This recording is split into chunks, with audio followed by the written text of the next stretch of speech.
에스겔서 36장 32절로 38절 제가 먼저 읽겠습니다. 주 여호와의 말씀이니라. 내가 이렇게 행함은 너희를 위함이 아닌 줄을 너희가 알리라. 이스라엘 족속아, 너희 행위로 말미암아 부끄러워하고 한탄할지어다. 이같이 말씀하셨느니라. 내가 너희를 모든 죄악에서 정결하게 하는 날에 성읍들의 사람이 거주하게 하며 황폐한 것이 황폐하게 것이요, 전에는 지나가는 자의 눈에 황폐하게 보이던 그 황폐한 땅이 장차 경작이 될지라. 이 땅이 황폐하더니 이제는 에덴 동산같이 되었고 황량하고 적막하고 무너진 성읍들의 성벽과 주민이 있다 하리니, 너희 사방에 남은 이방 사람이 나 여호와가 무너진 곳을 건축하며 황폐한 자리에 심은 줄을 알리라. 나 여호와가 말하였으니 이루리라. 이같이 말씀하셨느니라. 그래도 이스라엘 족속이 이같이 자기들에게 이루어주기를 내게 구하여야 할지라. 내가 그들의 수요를 양떼같이 많아지게 하되. 함께 읽겠습니다. 제가 드릴 양떼 곧 예루살렘이 정한 절기의 양무리같이 황폐한 성읍을 사람의 떼로 채우리라. 그리한즉 그들이 나를 여호와인 줄 알리라 하셨느니라. 아멘. 오늘 말씀의 제목은 무너진 곳을 건축하시는 하나님입니다. 작년 가을에 거리두기가 한참 심하던 때에 친한 친구 2명과 함께 온라인으로 성경 읽기를 한번 해보자 하고 시도하게 되었습니다. 신약의 말씀을 45분 동안 한 장씩 돌아가면서 읽고 그 다음에 중보 기도 제목을 나누고 함께 기도를 하는 시간을 가졌습니다. 그런데 의외로 직접 만나서 성경 통독을 하는 것 같은 은혜와 재미가 있었습니다.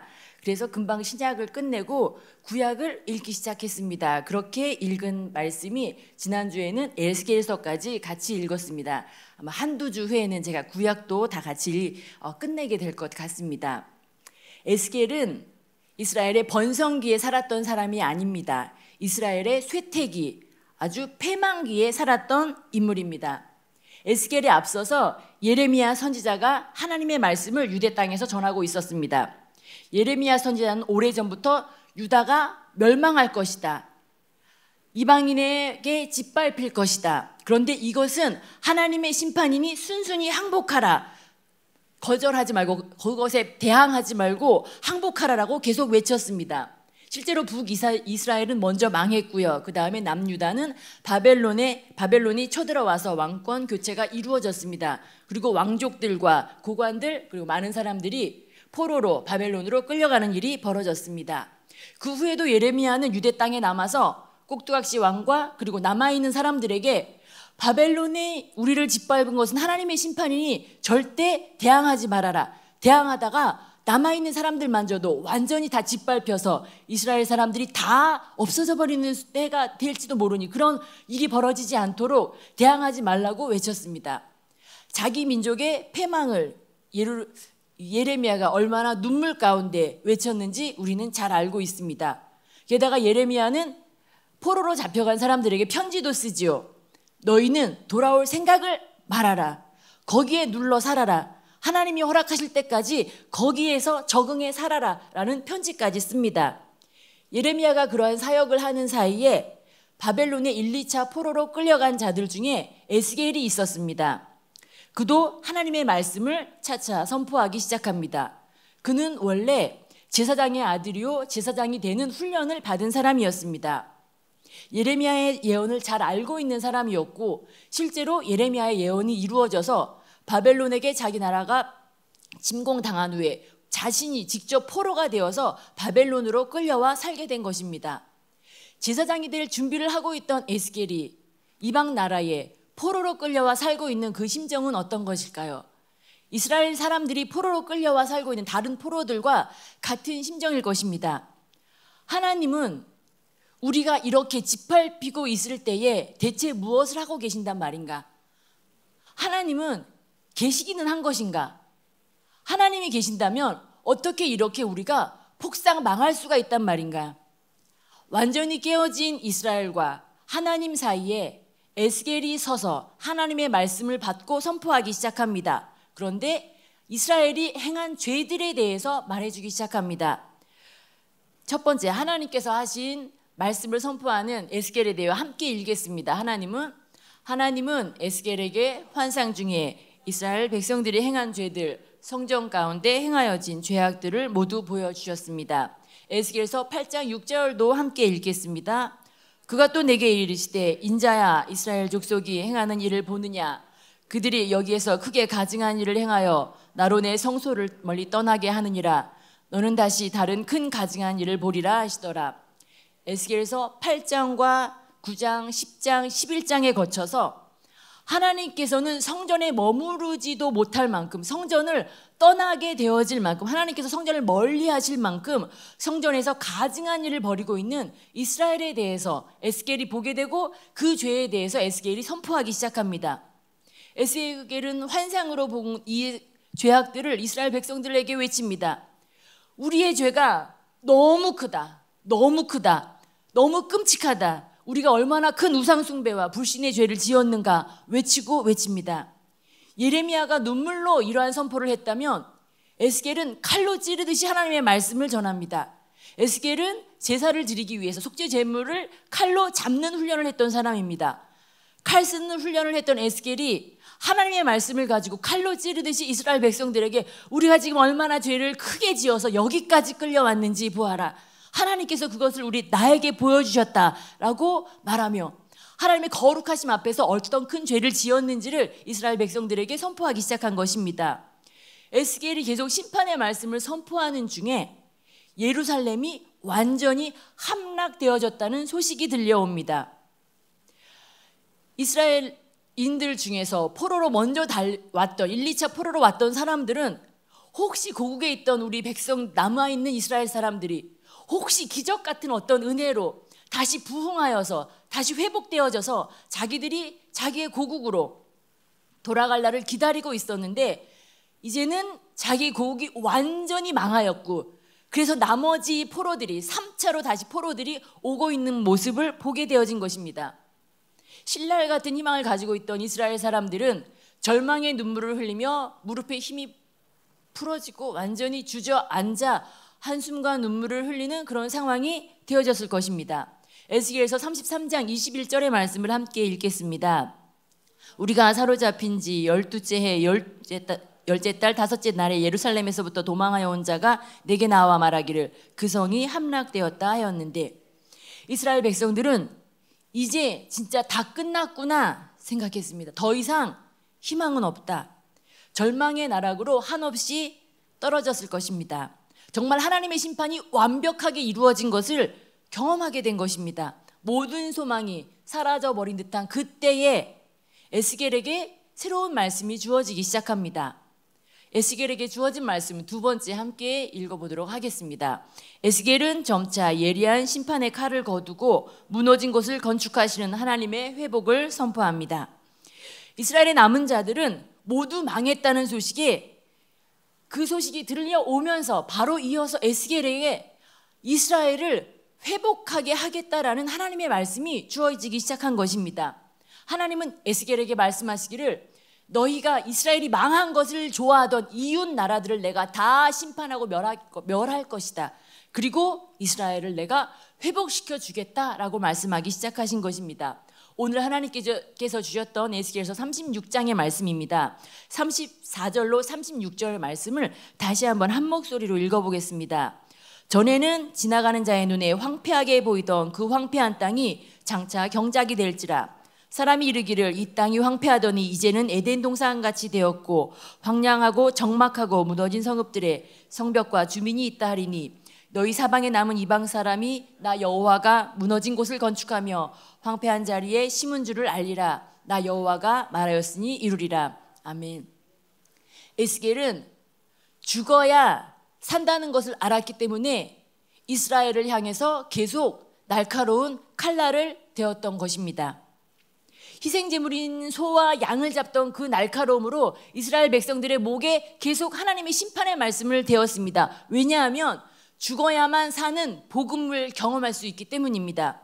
하나님께서는 우리를 심판하십니다. 죽을 때까지 몰아가십니다. 그런데 그것은 우리에게 죽으라고 하심이 아니고 우리를 살리고자 하시는, 우리를 회복시키고자 하시는, 우리의 생명이 다시 살아나게 하시고자 하시는 하나님의 깊은 사랑의 뜻이라는 것입니다. 오늘 하나님께서 주신 말씀은 은혜의 말씀이요 회복의 말씀, 복음입니다. 황폐하여져 이제는 회복이 불가능할 것처럼 보이는 그 땅이 이제는 회복될 것이라고 말씀하십니다. 어떻게까지 회복될 것이냐 하면 에덴 동산처럼 되게 할 것이다 라고 말씀하십니다. 에덴 동산처럼 되면 최고의 회복 아닙니까? 완전한 회복이죠. 정말 최고의 반전입니다. 그리고 이어서 이어지는 에스겔 37장에는 그래서 마른 뼈들이 살아나는 환상을 보여주십니다. 마른 뼈는 완전히 죽어진 것인데 새로 살아나는 그런 환상까지, 그런 일까지 하나님께서 하실 것이기 때문입니다. 심판하시는 하나님을 만나야지. 심판이 불러일으키는 불편한 마음을 알아야지. 심판에 대해서 말씀하시는 하나님을 알아야 구원에 대한 사모함이 생깁니다. 우리를 살리시는 하나님에 대해서 갈급함이 생긴다라는 것입니다. 잘 될 거예요. 마음에 편안을 주는 잘 될 거예요 라는 말은 복음이 아닙니다. 우리는 잘 될 것이 보장된 사람들이 아닙니다. 우리는 죽으면 다시 사는 것이 보장된 사람들입니다. 우리가 전해야 할 복음, 우리가 받아들여야 할 복음, 우리가 믿는 복음은 우리가 죽으면 다시 살아난다는 복음입니다. 우리는 무슨 복음, 어떤 복음을 어떻게 전합니까? 하나님이 당신을 사랑하십니다. 말하죠. 하나님께서 당신의 인생 책임지기를 원합니다. 하나님께로 오세요.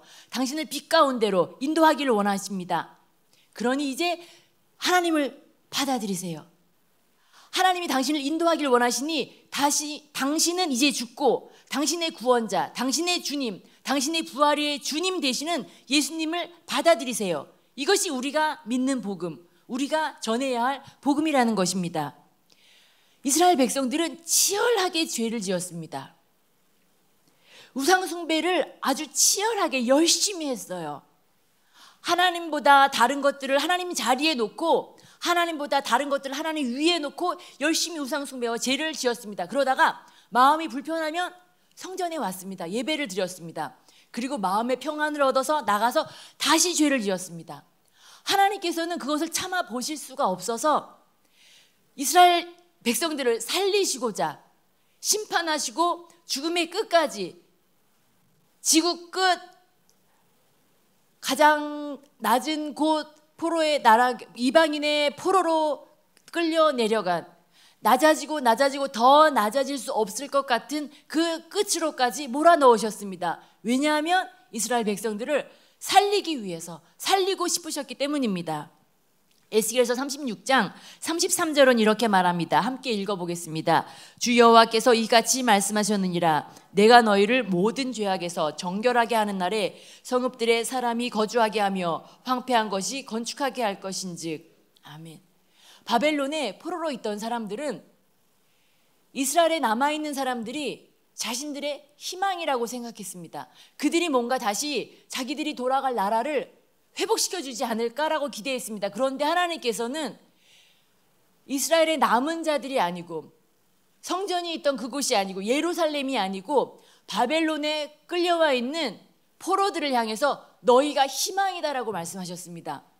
왜냐하면 고난의 풀무불 가운데서 정결하여지는 연습을 하고 있기 때문입니다.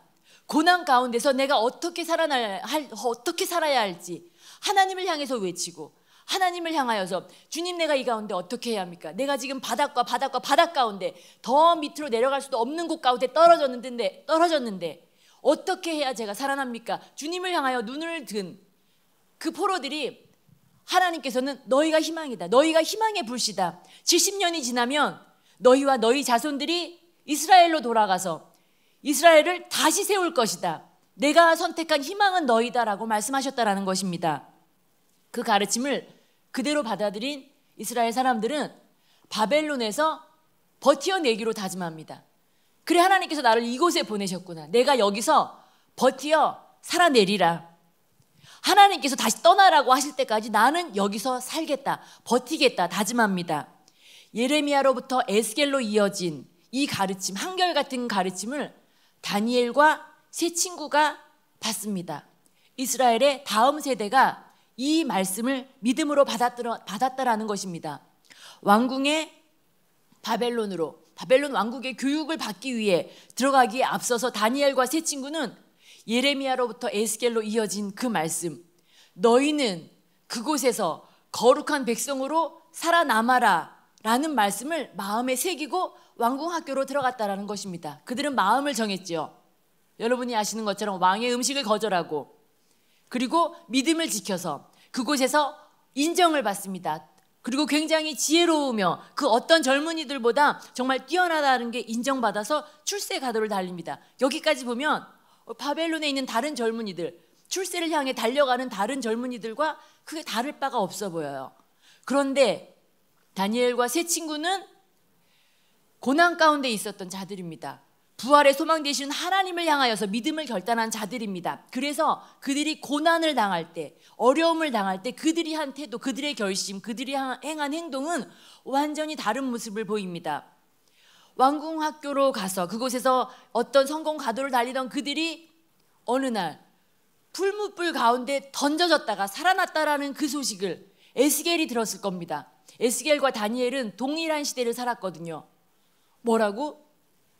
왕궁에서 지금 출세하고 있던 다니엘의 세 친구가 풀무불에 던져졌다고? 믿음을 지키기 위해서 이 소식을 듣고 아마 에스겔은 심쿵했을 겁니다.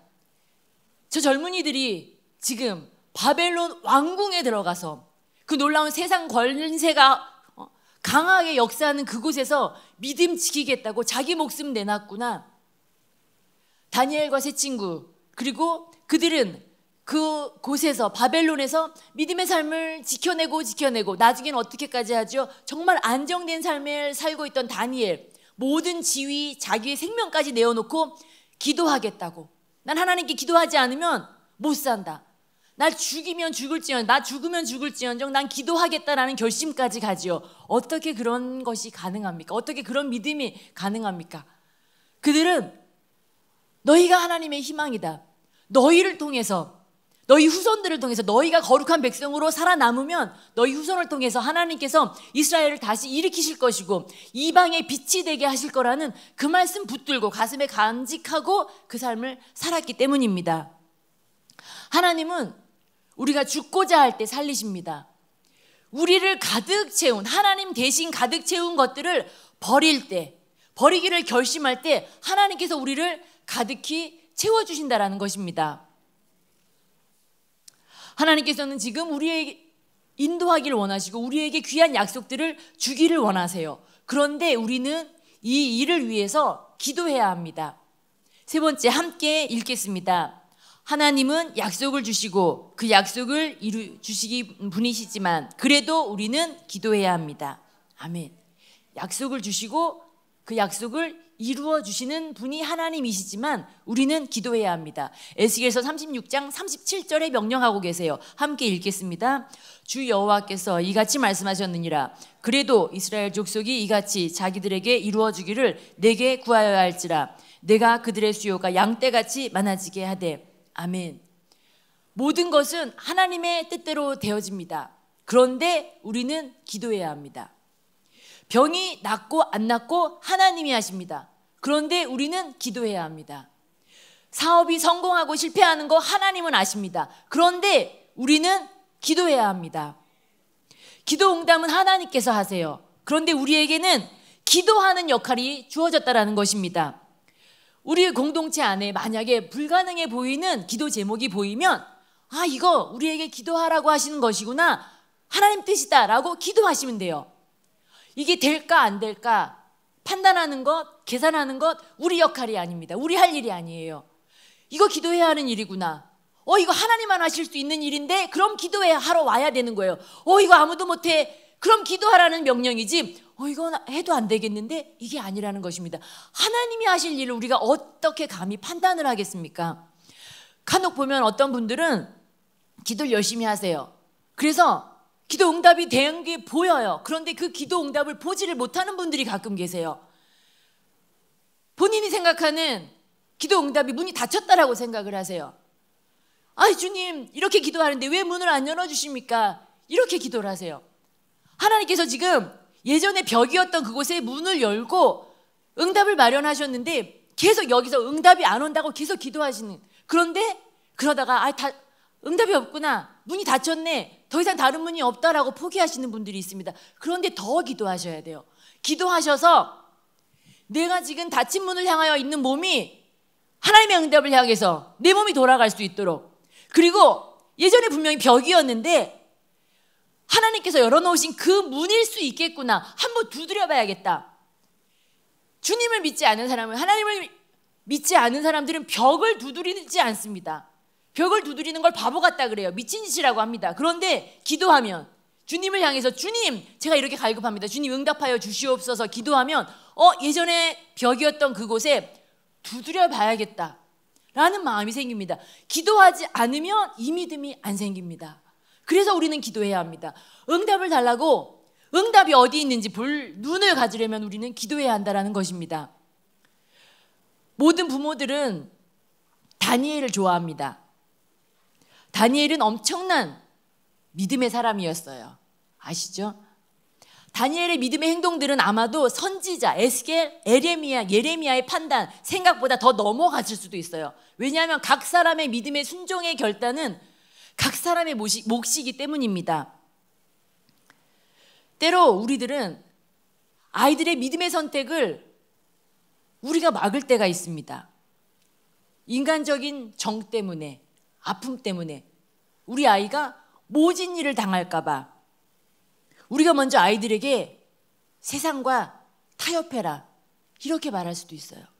그러나 아이들에게 꿈을 주시고 아이들에게 비전을 주시고 믿음으로 결단하게 하시는 분이 만약에 하나님이시라면, 우리가 우리의 작은 믿음, 우리의 작은 욕심, 우리의 좁은 시야로 우리 아이들을 가로막으면 안 된다라는 겁니다.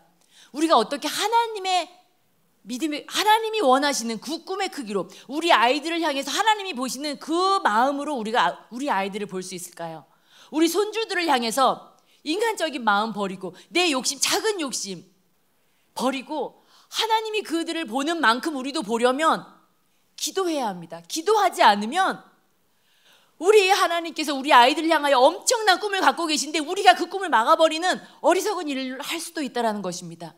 다니엘과 같은 아이로, 다니엘과 같은 훌륭한 인물로 우리 자녀가, 우리 손주가, 우리가 맡은 교회 학교 자녀들이 자라기를 원한다면 우리는 기도해야 합니다. 우리도 하나님의 꿈의 크기로, 비전의 크기로 우리 아이들을 바라볼 수 있도록, 우리 아이들이 하나님의 꿈의 크기를 가지고 꿈꾸려 할 때 우리가 함께 기도하고 격려할 수 있도록 우리가 함께 기도하고 그 믿음의 눈을 갖도록 하나님 앞에 구해야만 한다는 것입니다. 기도 없이는 불가능한 일입니다. 하나님은 그래서 에스겔서 말씀을 통해서 우리에게 말씀하십니다. 내가 무너진 곳을 건축하겠다. 너희는 기도해라. 기도해라. 내가 무너진 곳을 건축하겠다. 응답하겠다. 너희 기도에 응답하길 터이니 기도해라 라고 말씀하시는 것입니다. 오늘 기도 자리에 나온 여러분 너무 잘하신 것입니다. 하나님은 하나님의 일을 하시고 우리는 우리의 일을 하면 됩니다. 우리의 일은 기도입니다. 말씀을 마무리합니다. 하나님의 마음을 알기 위해서, 하나님의 약속을 받기 위해서, 하나님의 응답을 경험하기 위해서, 하나님의 응답을 보는 눈을 갖기 위해 우리는 정결함을 가져야 합니다. 정결하기를 소원해야 합니다. 하나님은 우리가 망하는 것을 기뻐하지 않으세요. 우리가 지금 이 자리에서 오늘 이곳에서 하나님 앞에 납작 엎드려 기도하기를 소망합니다. 진짜 망해서 납작 엎드리기 전에 이곳에서 우리가 납작 엎드리면 되잖아요. 하나님, 내가 지금 주님 외에는 아무 해결책이 없습니다. 내가 지금 다른 사람들은 다 내가 뭐가 있는 것 같고 내가 진짜 잘하고 있는 것 같다라고 말하지만 내가 주님 외에는 해답이 없다고 나는 알고 있습니다. 나의 믿음이 내가 지금 주님을 향하여 주님만 나의 해답인 줄 아오니 주님 앞에 무릎 꿇습니다. 주님 앞에 납작 엎드리겠습니다 하고 엎드리시면 주님께서 우리를 보시고 내가 너를 기뻐한다.